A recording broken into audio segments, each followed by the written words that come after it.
In a village where time seemed to stand still, there lived an old clockmaker named Elias. No one knew much about him. He wasn't a man of many words, but his clocks, they were something special.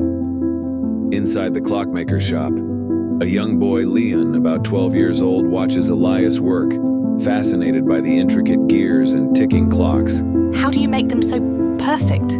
It's not about perfection. It's about understanding time and knowing when it's too late to change it. The next day, Leon is walking home from school when he sees a strange clock sitting on the doorstep of Elias's shop. It's bigger than the others, ancient-looking, and has no hands. Leon couldn't resist. He had to know more.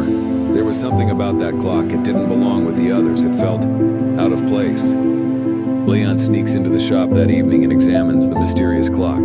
He gently taps it, and to his shock, the clock starts ticking. How is this even possible? As Leon watches, the clock begins to glow faintly.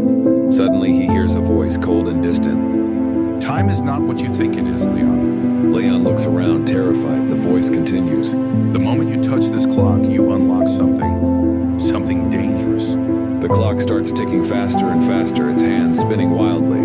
The room around Leon begins to shift. The air feels heavy. Elias enters, looking calm but troubled. You shouldn't have touched it. What's happening? Why is this clock so powerful? This clock is not just for measuring time. It can change it. But there's a price, and you've just started paying it. Leon looks terrified as the clock's ticking grows louder. Suddenly the room starts to distort. The walls stretch and bend, and the ticking sound becomes deafening. Leon feels a strange pull, as if time itself is stretching. The truth was, the clock didn't just measure time, it controlled it.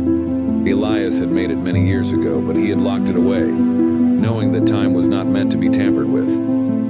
Leon tries to run, but is pulled back by the sound. He screams for help, but Elias only watches with a look of regret. The room falls silent. The distortion stops. Leon finds himself standing outside, but everything around him is wrong. The people are frozen in place. He sees himself, younger, walking by, unaware.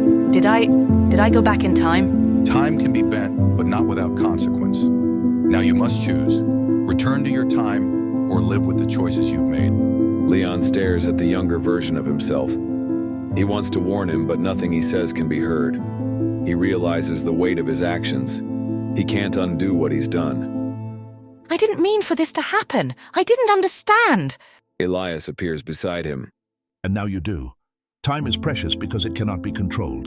The moment you think you can change it, you lose the power to change anything else. Leon, looking desperate, chooses to leave. The clock in Elias's shop begins ticking normally again. The room returns to normal and time flows once more. Leon learned something that day. Time isn't just a thing to be measured or manipulated. It's a force that moves forward, whether we're ready or not. And once you alter it, it's impossible to take it back. Sometimes the most powerful lesson is knowing when to let time pass, because some moments can't be fixed and some decisions can't be undone.